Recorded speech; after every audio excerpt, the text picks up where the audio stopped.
Então, eu parei aqui, foi propriedade da terra e a reforma agrária, já tinha começado a falar um pouquinho, e agora eu vou continuar.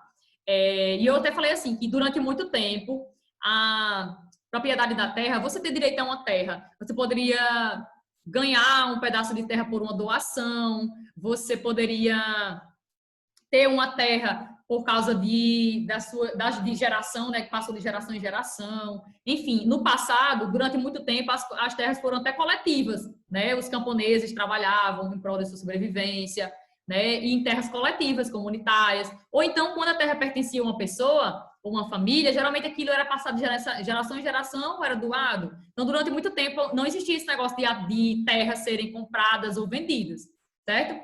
Mas com o desenvolvimento do capitalismo, o que aconteceu? Né? O capitalismo ele criou a propriedade privada dos meios de produção. Então, as terras elas são propriedade privada. Elas podem ser compradas, vendidas, enfim, mas elas são propriedade privada. Com o desenvolvimento da sociedade capitalista, as terras se tornaram praticamente um meio de domínio do capital. Então, assim, de produção, de exportação, de vendas. Então, a terra é um instrumento de domínio. E passou a ver também a relação salarial, né, do trabalhador, enfim, que trabalha naquela terra. E antes disso existia também, e existe até hoje, né, o trabalho escravo moderno, mas existia também o trabalho escravizado, né, antigamente, já com um dono ali daquela terra. Enfim, e aí, nesses países que passaram por um processo de colonização e de exploração, quando eles se tornaram independentes, muitos conflitos agrários surgiram pós-independência, né, nesses países. Tipo, o Brasil se tornou independente em 1822. Só em 1850 é que veio surgir uma lei no Brasil, chamada Lei das Terras, que realmente regularizou a questão das terras no Brasil. Mas essa lei foi uma coisa ruim para a gente. E eu vou falar lá na frente porque ela foi ruim. Ela limitou o acesso à terra no Brasil, em 1850. Mas quando o Brasil se tornou aí um país independente, em 1822, o que é que vai acontecer com relação a essas terras, né? As terras no Brasil? Por que vão surgir muitos conflitos agrários? Porque ao longo da história do nosso país, a gente vai ver que o nosso país é um país que privilegiou, né, os grandes latifundiários, os grandes detentores de terras, ao longo de sua história toda, até hoje foi assim. Né? A gente falou um pouquinho já na outra aula sobre o sistema de plantation da cana-de-açúcar entre os séculos XVI e XVII. Né? No Brasil imperava a grande produção de cana-de-açúcar aqui no Nordeste brasileiro entre os séculos XVI e XVII. E aí o dono da capitania ele tinha a chance de fazer doações de terras para pessoas de famílias abastadas, né? Que tivessem ali muito money. Por quê? Porque você tinha que cultivar em larga escala para produzir um açúcar cristalizado para revender. E você tem que ter um grande domínio, né? O domínio de uma grande terra. E não era qualquer pessoa que tinha terra entre os séculos XVI e XVII, né? Geralmente era uma pessoa da corte ou era uma pessoa muito importante, né? Porque tinha que ter dinheiro para investir na produção. E como Portugal queria realmente investir no Brasil, né? No início da colonização, e você tinha que ter ali o dinheiro, money, para investir. Então, por isso que no início da nossa colonização, a gente vai ver que desde o início, na verdade, a gente sempre privilegiou aquelas pessoas mais ricas e pessoas que tinham dinheiro para investir. Embora muitas pessoas não investiram. E hoje no Brasil a gente conta com muitas terras que são ociosas. Ou seja, que não se faz nada naquela terra. Eu tenho uma extensão enorme de terra, mas eu não faço nada nela. Estou só ali passando aquela terra de geração em geração, geração em geração. Ou então esperando que aquela terra valorize no futuro, para que eu venda ela, ganhe muito dinheiro com ela. Mas aí aquela terra minha que eu não estou fazendo nada, deveria ser confiscada pelo Estado, deveria ser redistribuída, financiada a produção para os camponeses, pequenos produtores, deveria ser feito isso, uma reforma agrária. Mas, enfim, estou falando que ao longo da nossa história, esses conflitos agrários, eles aumentaram com a independência desses países, porque aí vão surgir algumas leis de terras em alguns países que vão tornar a terra uma propriedade privada, ou que para você ter aquela terra você tem que ter dinheiro para você comprar, para você produzir, enfim, pagar um trabalhador. Então, assim, vão surgir muitos conflitos em decorrência dos pequenos produtores, que muitas vezes não têm nem terra, né? Dos camponeses que não têm terra, dos grandes produtores, daquelas pessoas que produzem insumos. Vai rolar muito conflito em torno desses grupos aí. Isso se tornou cada vez mais grave com a independência dos países, né? Que foram aí colônias de exploração. E passaram a ter o regime das terras de forma privada, né? Para você ter uma terra, você tem que comprar. Então, não é todo mundo que tem dinheiro para comprar um lote de terra. Não é todo mundo que tem condições, não é só comprar o lote. Eu tenho que ter dinheiro para investir na produção, nos insumos que eu vou utilizar nessa produção, para aumentar a minha produtividade. Enfim, eu tenho que ter toda uma logística. Então, por isso que quando a gente fala em reforma agrária, não é só o fato de que o governo tem que fazer uma reforma agrária. O governo tem que confiscar as terras que estão ociosas, que não estão fazendo nada, demarcar aquilo ali, comprar aquela terra daquele produto, daquele dono, óbvio, e redistribuir. Não é só isso, não é só redistribuição de terras. Reforma agrária consiste no fato de você redistribuir, sim, mas também de você financiar a produção daqueles pequenos produtores. Você tem que financiar, as pessoas não têm condições de cultivar muitas vezes. Se você não tem condição nem de comprar terra, nem ter um pedaço de terra, né? Então você tem que financiar a uma taxa de juros muito baixa, enfim, é toda uma logística a reforma agrária, não é só o fato de redistribuir terras. E aqui o tópico vai falar exatamente disso, né? A luta pela terra e a reforma agrária. Todos os países que possuem aí terras agricultáveis deveriam promover uma reforma agrária, todos, sem exceção. E o nosso mais ainda. Nós somos o quinto maior país do mundo em extensão territorial e um país que até hoje não tem uma reforma agrária definida, né? Uma reforma agrária que está mais no papel do que na prática. Nós temos eu vou mostrar já o dado. Nós temos um dado aí de 2006, mas esse dado persiste até hoje, do censo de 2017 também. As grandes propriedades no Brasil, elas dominam a maior parte de terras. Eu tenho aí propriedades pequenas, né, que são a maioria, mas eu tenho grandes propriedades de terra que pega praticamente metade do espaço agrário no Brasil. Significa dizer que no Brasil existe uma desigualdade muito grande no campo em relação à terra, ao acesso à terra.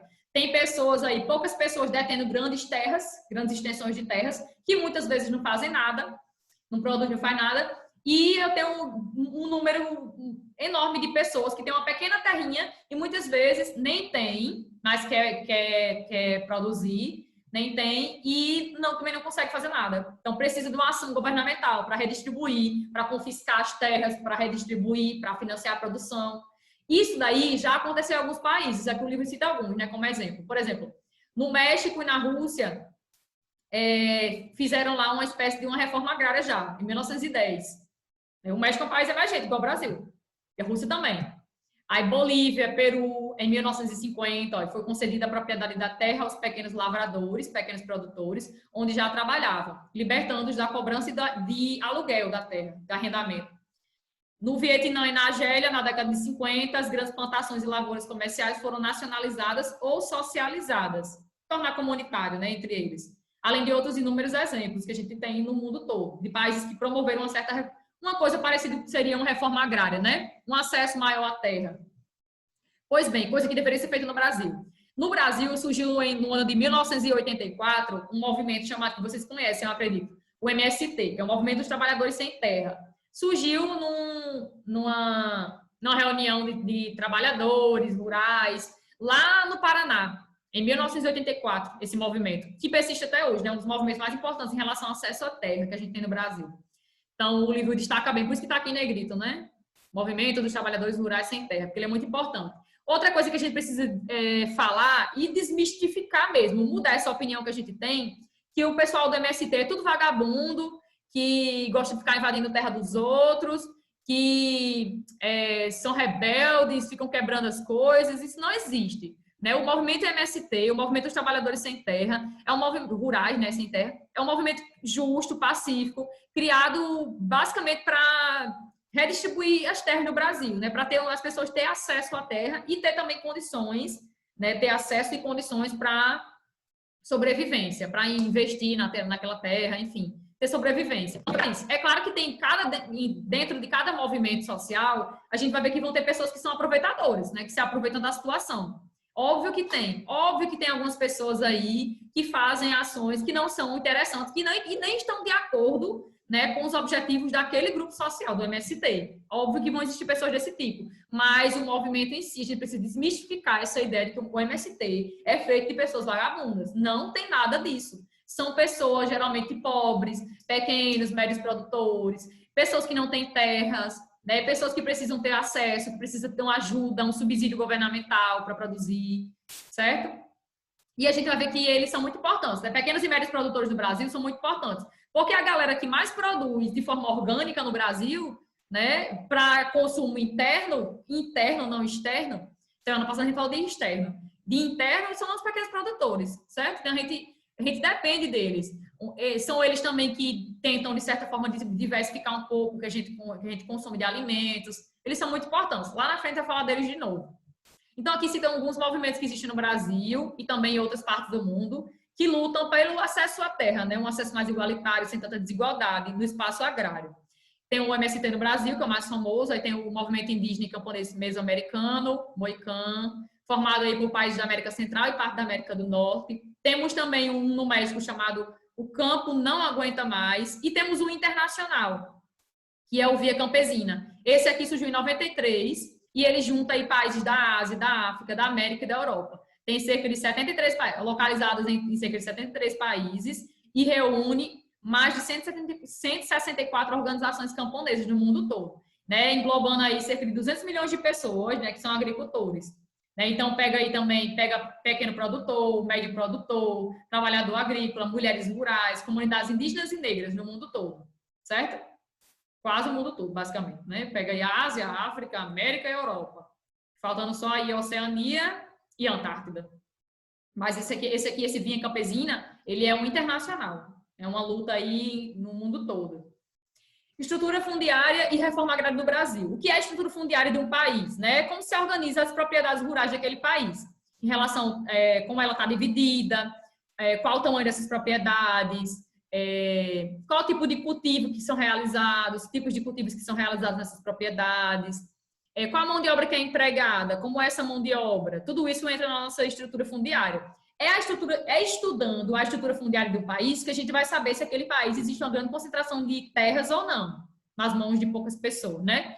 E aí, se a gente pegar aqui são dados antigos, não são dados recentes, mas persiste, né? Isso persiste. Esse problema de concentração de terra no Brasil é um problema colonial, é uma herança do período colonial que persiste até os dias de hoje. Então, olha, por exemplo, se a gente pegar esses dados de 2006, diz aqui, mais da metade dos estabelecimentos rurais brasileiros, com menos de 10 hectares, ocupava apenas 2,3% da terra total, né, de terra cadastrada. Então, a maior parte das propriedades rurais no Brasil não pega nem 3% das terras no Brasil. Tá vendo? Enquanto 1,6% dos estabelecimentos, 1,6%, com mais de 1.000 hectares de terras, ocupavam 45% da área total. Quer dizer o quê, esses dados? Que o Brasil é um país muito desigual em relação ao acesso à terra. Né? Um país onde as grandes propriedades rurais estão nas mãos de poucas pessoas, enquanto a maior parte dos produtores, pequeno produtor, médio produtor, não tem aí uma grande extensão de terra, nem tem condições, muitas vezes, de investir. É por isso que é extremamente necessário a gente falar de reforma agrária e que o Brasil faça uma reforma agrária. Né? A gente precisa disso aí. Outra coisa que o livro aborda é em relação às políticas públicas. As políticas públicas que foram feitas ao longo do tempo para promover o acesso à terra, de certa forma, ficaram só no papel e continuaram privilegiando os grandes latifundiários, os grandes produtores. Né? É uma coisa que não mudou. A nossa realidade é uma realidade histórica, colonial, que não mudou quase nada, certo? Aqui fala um pouquinho da questão histórica, né? Ó, durante o período, desde o início da nossa colonização, né? Século XVI, a partir de 1532, quando os colonizadores vieram para cá, que o donatário poderia dividir as propriedades em sesmarias, que as sesmarias eram grandes propriedades de terra. E de início, com a divisão das capitanias em sesmarias, o que é que aconteceu? Como eu falei, né, o plantio de cana-de-açúcar ele imperava no início da nossa colonização. O açúcar foi a principal atividade econômica brasileira entre os séculos XVI e XVII. Foi a cana-de-açúcar.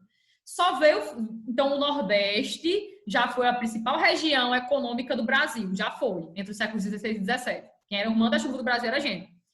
Principalmente o litoral, né? A zona da mata nordestina era onde imperava a produção de cana-de-açúcar. Que aí a gente tem várias outras coisas em decorrência disso, né? Vários impactos, mas eu não vou falar disso agora. Então, naquele momento ali, entre os séculos XVI e XVII, que imperava a grande produção de canavieira no Brasil, era comum que o rei de Portugal, que era dono das terras, né, ele geralmente passava aí a administração daquela capitania para o donatário. E o donatário, ele tinha poder de jurisdição, então ele poderia até dividir as terras, né, como ele quisesse, em sesmarias. Isso era feito, sendo que era necessário que as pessoas tivessem o quê? Dinheiro. Então, geralmente, uma sesmaria ficava nas mãos de pessoas abastadas, de famílias abastadas, ricas, que tivessem dinheiro. Por quê? Porque você tinha que investir. Para que o Brasil vendesse aí muito açúcar cristalizado, era necessário ter uma grande extensão de terra. É por isso que no início da nossa colonização, o sistema de exploração da terra foi o sistema de plantation. O sistema que Portugal encontrou para produzir açúcar cristalizado e enviar para a Europa foi o sistema da plantation, né, que produzia aí. Plantation era o quê? Uma grande propriedade agrícola que se cultivava uma cultura, no caso a cana-de-açúcar, visando o quê? A exportação. E utilizava mão de obra, que mão de obra? Início da colonização. Qual era a mão de obra utilizada?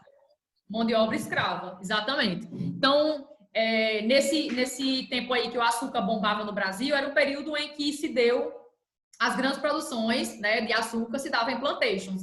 O sistema de plantation, que era nada mais nada menos do que essas sesmarias aí que eram doadas, certo? Enormes propriedades, onde se cultiva, monocultoras, porque se cultivava uma única cultura, visando o mercado externo exportar esses produtos, né, o que era produzido de açúcar, mandava para a Europa e utilizava o trabalho escravo.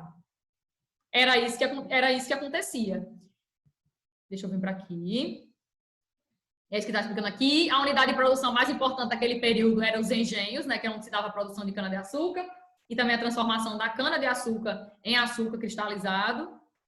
Cada engenho era autossuficiente, mas quem abastecia, de certa forma, um engenho de carne, de leite, era o sertão, né? O sertão nordestino foi um sertão criado para subsidiar a produção de cana-de-açúcar do litoral. Então, onde você anda hoje, onde você percorre hoje, os caminhos que a gente trilha hoje aqui no sertão, são caminhos que antigamente era caminho do gado, né? Caminho por onde passava o gado, o boi, a vaca, que era criada aqui, mais que a carne, né? O couro, grande parte do leite, dessas coisas iam para o litoral, que subsidiava a produção de lá, né? Tipo, a galera consumia o que era produzido aqui.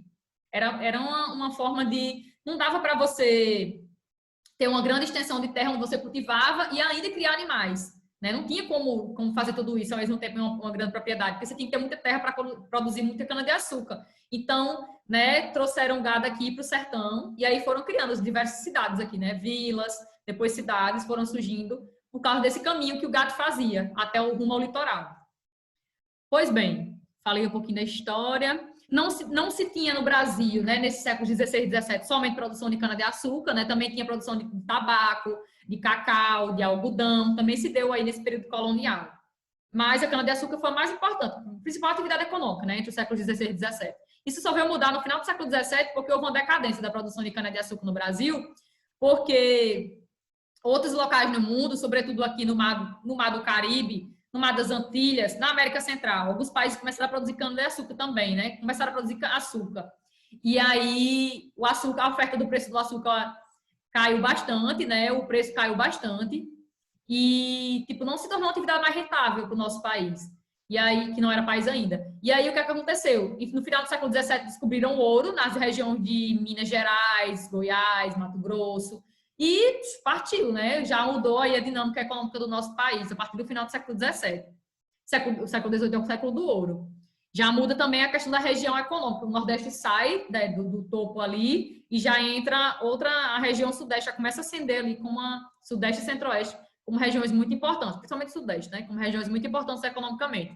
Aí muda a configuração do Brasil do ponto de vista econômico que a gente tem. E até hoje, né? 18 é o século do ouro, 19 é o século do café, e final do século 19 e século 20, indústria, também no Sudeste. Também começa de forma concentrada no Sudeste brasileiro. Então, muda já aí a configuração econômica do nosso país. O Sudeste até hoje é a principal região econômica do nosso país, né? Mas começou aí nesse período do ouro, com as minas, depois com o café e depois com a indústria, que realmente se firmaram ali como a principal região. Pois bem, aí aqui tem, com a posse da terra pelas famílias de agricultores de subsistência, não era reconhecida oficialmente, nesse período aí dos engenhos de cana-de-açúcar, né? A posse de terras pelas famílias dos agricultores não era algo registrado oficialmente pela corte portuguesa. E aí o que é que acontecia? Geralmente, durante muito tempo, né, só se privilegiava, durante muito tempo não, deixa eu rejeitar minha frase. ao longo da história do Brasil, só quem basicamente detinha direitos sobre terras eram pessoas que tinham muito dinheiro. Então, a gente vai ver que ao longo da história do Brasil se privilegiou a figura do latifundiário, do grande latifundiário, daquela pessoa que tem uma grande extensão de terra. As pessoas, as famílias que tinham terras, geralmente não se reconhecia, a corte portuguesa não reconhecia que aquela terra era sua, certo? Isso acontecia.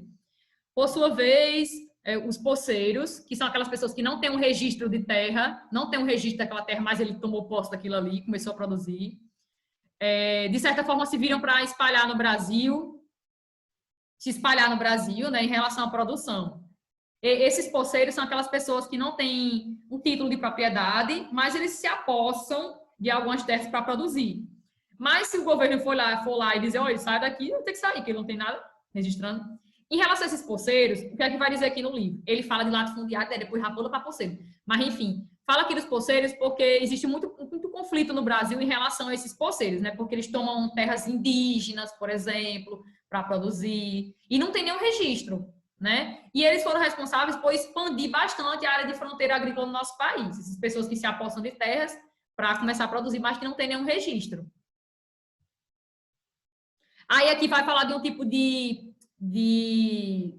certa forma, de colonização um pouco diferente em relação a essa questão do espaço agrícola, né? No Rio Grande do Sul, na região sul do país, se predominou as pequenas propriedades. Enquanto no país todinho, no Brasil todinho, praticamente, a gente tem um sistema de grandes propriedades nas mãos de poucas pessoas. Mas naquela região sul do Brasil, sobretudo Paraná, Santa Catarina e Rio Grande do Sul, não só Rio Grande do Sul, né? A região sul, predominou lá o sistema de pequenas propriedades. Lá tem um sistema de espaço agrário diferente. O sul do Brasil é diferente em relação ao restante. Embora a gente sabe que as pessoas que detêm mais terras, né, são pessoas que têm muito dinheiro, mas no sul do país, ao longo da história, principalmente quando o Brasil começou a receber muitos imigrantes, lá no século XIX, principalmente, a gente começou a receber italiano, alemão, português, a galera ucraniano, polonês, vindo do mundo todo. E eles foram para aquela parte sul, onde se tinha as pequenas propriedades, né? E basicamente o trabalho era feito de forma familiar. Então, o sul do Brasil, até hoje, no início da colonização, no início não, mas lá do século XIX até o nosso momento atual, tem um tipo de divisão do espaço agrário diferente. Lá é diferente. Lá é como se fosse uma coisa um pouco mais justa, porque se dá em pequenas propriedades, né? Mas no restante do Brasil, a gente vê aí que é um país muito mal distribuído do ponto de vista agrário. Existe muita desigualdade, né? Muita gente tentando invadir terras que são demarcadas de povos indígenas. Tem muitos conflitos aí em decorrência de carga de terra no Brasil. E também pelo fato que o Brasil até hoje não promoveu uma reforma agrária. Não promoveu. É uma coisa que está mais no papel e na boca a boca do que na prática. Na sociedade agrária colonial também existia trabalhadores livres, que trabalhavam nas sesmarias, que geralmente trabalhavam em locais que até o dono da terra, ele aceitava que ele trabalhasse, o donatário aceitava que aquelas pessoas trabalhassem. Mas uma parte da produção, geralmente, né, era mandada lá para o engenho, para os engenhos, para subsidiar os engenhos. Geralmente essas pessoas que trabalhavam de forma livre, trabalhavam em área de encosta, área que aquele dono daquela sesmaria não queria fazer nada. Existia esse trabalho livre, mas que geralmente uma parte da produção você tinha que ceder ali para os engenhos, para a área de engenho. No início da colonização, cadê? Ok, aí vamos falar de terras. Em 1850, final não, menina, metade do século XIX, foi feita uma lei de terras no Brasil. Sendo que essa lei, ela veio para bagaçar ainda mais a situação, assim, das pessoas que viviam no Brasil. Desbagaçar, porque ela instituiu o regime da compra de terras, né? As terras realmente se tornaram propriedade privada aqui, para você ter para você ter uma terra a partir de 1850, você tem que ter dinheiro para comprar, né? Se você não tivesse, tchau. E essa lei de terras, ela é bem pertinho da abolição da escravatura. Repare, né, que a abolição da escravatura no Brasil é em 1888. Então, 38 anos aí depois da lei de terras, a população escravizada foi liberta, né? A princesa Isabel assinou lá um negocinho e tal. Enfim, foram libertos. Mas eles já foram libertos no contexto em que eles não poderiam ter acesso à terra. Quando a gente percebe, quando a gente estuda essa questão da libertação dos escravos, da população escravizada, a gente vê que aquilo ia acontecer de fato, porque já estavam mudando a logística de trabalho no Brasil, o trabalho estava começando, os grandes produtores já estavam começando a ver o trabalho como não mais de forma escrava, porque se gastava muito também com o escravo, né? E aí foi quando o Brasil, com a lei de terras, veio para afirmar essa questão da terra como uma propriedade privada, que você tinha que comprar. E a partir de 1888, quando houve a abolição, as pessoas que se tornaram livres naquele momento eram pessoas que não tinham terra e também não teriam